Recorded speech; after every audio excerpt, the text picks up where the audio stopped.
Hello everyone, नमस्कार। एक बार फिर से आप सभी का बहुत सारा स्वागत है लोधाई क्लासेस के बीए प्लेटफॉर्म पर। आइए शुरुआत करते हैं एक और नए मॉडल पेपर की, जिसमें हम बात करेंगे आपके खुदरा प्रबंधन पर। जी हाँ, रिटेल मैनेजमेंट जो कि एमडीसी में आपका एक सब्जेक्ट है। तो जिन बच्चों के भी बीए फर्स्ट ईयर में रिटेल मैनेजमेंट है और एमडीसी में ये सब्जेक्ट लिया हुआ है खुदरा प्रबंधन वाला, इस पर अभी हम आज टॉप 15 क्वेश्चंस की बात करेंगे जो कि आपके एग्जाम में जिनकी आने की संभावनाएं अत्यधिक बनी हुई है। चलिए डायरेक्टली शुरुआत करेंगे। और हाँ, आप लोगों के लिए एक विशेष सूचना, अगर आप में से कोई भी छात्र बीए फर्स्ट ईयर वाले एग्जाम के तुरंत बाद में सेकेंड ईयर की न्यू बैचेस स्टार्ट करना चाहते हैं, मेरे साथ में डिटेल क्लासेस ज्वाइन करना चाहते हैं जो कि निःशुल्क होने वाली है, तो जल्दी से चैनल को सब्सक्राइब करके बेल आइकन को प्रेस कर लीजिए ताकि सभी नोटिफिकेशन आप तक पहुंचते रहे। चलिए अब बढ़ते हैं अपने सेशन की ओर। देखते हैं पहला क्वेश्चन। टोटल 15 क्वेश्चन हम दीर्घ प्रकृति के इसमें देखने वाले हैं और उसके बाद में हम 10 प्रश्न लघु प्रकृति के भी इसके अंतर्गत देखेंगे। चलिए पहला क्वेश्चन है यहाँ पर, खुदरा व्यापार यानी कि रिटेल ट्रेड है ना। रिटेल ट्रेड का अर्थ बताते हुए इसके तत्व, विशेषता और विभिन्न रूप बताइए। तो इसमें 4 टर्म आप लोगों से पूछी गई है कि खुदरा व्यापार क्या होता है और इसके तत्व कौन कौन से हैं, विशेषताएं क्या है और इसके कितने अलग अलग टाइप होते हैं, ये बताना है आपको। प्रश्न नंबर 2 में है, खुदरा अथवा फुटकर व्यापार के वर्गीकरण के आधार का वर्णन कीजिए। तो वर्गीकरण के आधार कौन कौन से हैं ना, किन किन आधारों पर वर्गीकरण किया जा सकता है खुदरा व्यापार का।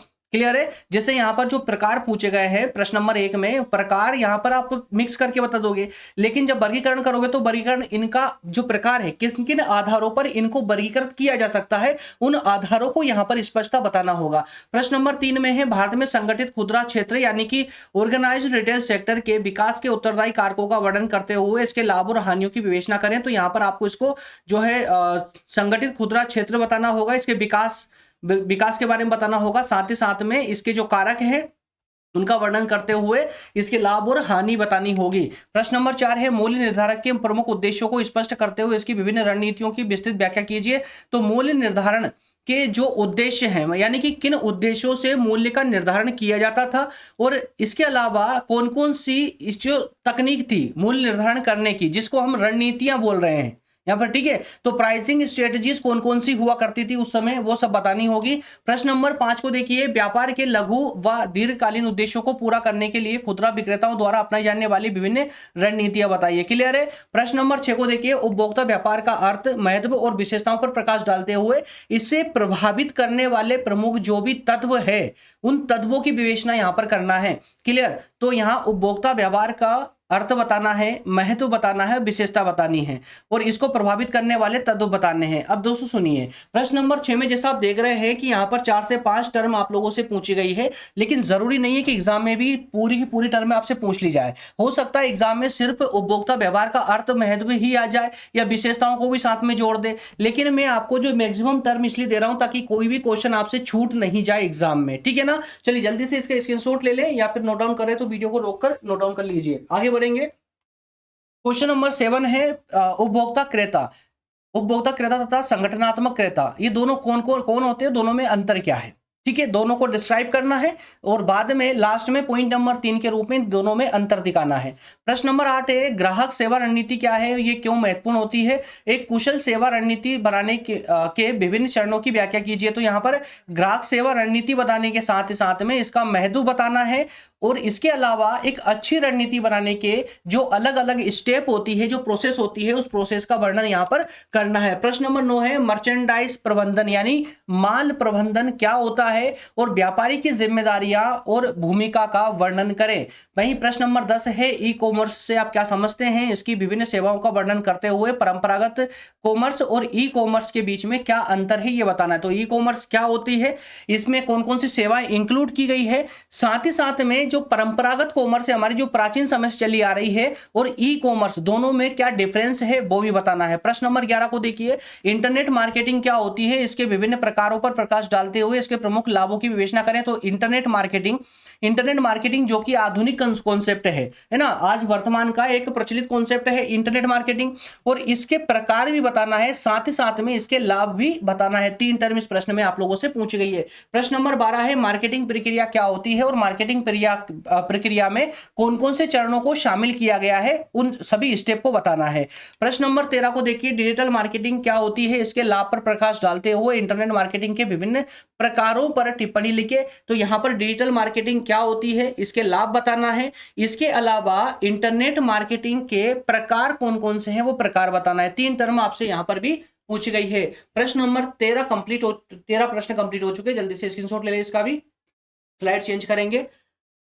चलिए प्रश्न नंबर 14 की ओर बढ़ते हैं। मार्केटिंग मिक्स, जिसको हम विपणन मिश्रण कहते हैं। तो विपणन मिश्रण के 4C ये क्या होते हैं, विपणन मिश्रण में इसका प्रयोग किस प्रकार किया जाता है। और प्रश्न नंबर 15 है ई कॉमर्स वेबसाइट की विकास प्रक्रिया के जो अलग अलग चरण हैं उनकी व्याख्या करें। तो ये 15 प्रश्न आपके कंप्लीट हो चुके हैं जो दीर्घ प्रकृति के थे, यानी लॉन्ग टाइप वाले क्वेश्चन कंप्लीट हो चुके हैं। ये क्वेश्चन भी अगर आप ईमानदारी से लगा लेते हो तो आपका पेपर में एक भी क्वेश्चन बाहर नहीं जाएगा, लेकिन पूरी ईमानदारी से जितनी टर्म मैंने प्रत्येक प्रश्न में बताई है, प्रत्येक टर्म पर आपको पूरी ईमानदारी से तैयारी करनी होगी। चलिए अब बढ़ेंगे हम लघु प्रकृति के वाले प्रश्नों की ओर, यानी शॉर्ट टाइप वाले क्वेश्चनों की ओर, जो कि 10 क्वेश्चन हम यहाँ पर डिस्कस करने वाले हैं। देखिए, प्राचीन भारतीय व्यापार और लेन देन की प्रणाली को समझाइए। तो प्राचीन भारतीय व्यापार और लेन देन, तो प्राचीन भारतीय व्यापार किस प्रकार का था, कैसा था, और उसमें लेन देन की प्रणाली कौन सी प्रणाली को अपनाया गया था। ठीक है, वस्तु विनिमय जिसको हम बोल लेते हैं ना, याद रखिएगा। प्रश्न नंबर 2 है खुदरा व्यापार के प्रमुख कार्य बताइए और खुदरा एवं थोक व्यापार की तुलना कीजिए। तो खुदरा व्यापार में क्या कार्य हैं, साथ ही साथ में खुदरा व्यापार और थोक व्यापार दोनों में अंतर बताना है यहाँ पर आपको। प्रश्न नंबर 3 है खुदरा व्यापारी की विशेषताएं और कार्य क्षेत्र बताइए। तो संगठित व असंगठित क्षेत्र के बीच में अंतर क्या है ये बताइए। प्रश्न नंबर 5 क्रेता व्यवहार को प्रभावित करने वाले घटक बताइए। प्रश्न नंबर 6 में उपभोक्ता व्यवहार बनाम क्रेता व्यवहार को स्पष्ट कीजिए। प्रश्न नंबर 7 ई कॉमर्स एवं ई बिजनेस के मध्य अंतर क्या है ये बताइए। प्रश्न नंबर 8 है इंटरनेट, इंट्रानेट और एक्स्ट्रानेट, 3 कॉन्सेप्ट सेपरेटली दिए गए हैं, इंटरनेट, इंट्रानेट और एक्स्ट्रानेट, है ना, तीनों में क्या डिफरेंस है ये बताना है आपको। प्रश्न नंबर 9 को देखिए, ऑनलाइन विज्ञापनों के प्रकार बताइए। और प्रश्न नंबर 10 इलेक्ट्रॉनिक पेमेंट सिस्टम क्या है, इसके प्रकार बताइए। तो 10 प्रश्न आपके लघु उत्तरीय ये भी कंप्लीट हो चुके हैं। जल्दी से इनको भी स्क्रीनशॉट ले ले। चलिए अब हम जरा बात कर लेते हैं नोट्स के बारे में। तो जिन दोस्तों के पास में अच्छी सामग्री उपलब्ध है वो इन सभी प्रश्नों का आंसर अपनी पुस्तक से निकाल लीजिए। और मैं एक विशेष सलाह आप लोगों को दूंगा, जो भी बच्चे चैट जीपीटी और गूगल जेमिनी से इनके आंसर निकाल रहे हैं वो थोड़े सावधान होकर के निकालिए। कभी कभार जो है कॉन्सेप्ट गलत भी आ जाते हैं ना, तो सावधान होकर के निकालिएगा। और इसके अलावा जिन दोस्तों के पास सामग्री नहीं है आंसर निकालने की, जो सटीक आंसर, प्रॉपर तरीके से आंसर आसान लैंग्वेज में चाहिए अच्छे उदाहरणों के साथ में, वो सब्सक्रिप्शन भी ले सकते हैं। तो 1 सब्जेक्ट सब्सक्रिप्शन के लिए यहां पर आपको अवेलेबल है, 1 मिनट, यहां देख पा रहे हैं आप 2 प्रकार के सब्सक्रिप्शन प्लान है। 99 रुपए का सब्सक्रिप्शन जिसमें आपको किसी भी एक सब्जेक्ट की आईएमपी क्वेश्चन आंसर की नोट्स अवेलेबल हो जाती है। और 399 का सब्सक्रिप्शन प्लान है जिसमें आपको ऑल सब्जेक्ट, यानी बीए फर्स्ट ईयर में जितने भी आपके सब्जेक्ट है उन सारे सब्जेक्ट की नोट्स उसमें अवेलेबल हो जाती है।